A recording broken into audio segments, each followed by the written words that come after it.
Indeed, dopamine lies at the heart of addiction to all things.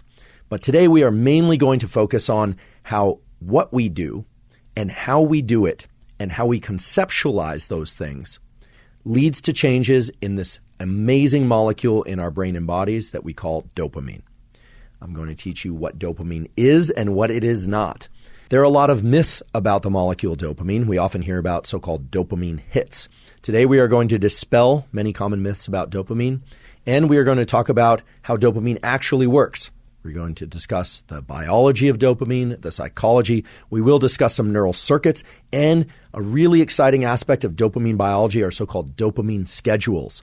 In other words, we are going to discuss how things like food, drugs, caffeine, pornography, even some plant-based compounds can change our baseline levels of dopamine, and in doing so, they change how much dopamine we are capable of experiencing from what could be very satisfying events or events that make us feel not so good because of things that we did or took prior.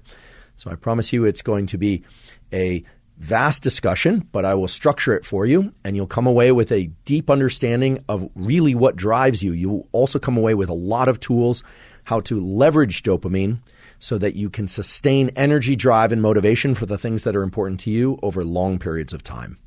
Before we dive into the meat of today's discussion, I'd like to share with you a fascinating result that really underscores what dopamine is capable of in our brains and bodies, and underscores the fact that just through behaviors, no drugs, nothing of that sort, just through behaviors, we can achieve terrifically high increases in dopamine that are very long and sustained in ways that serve us.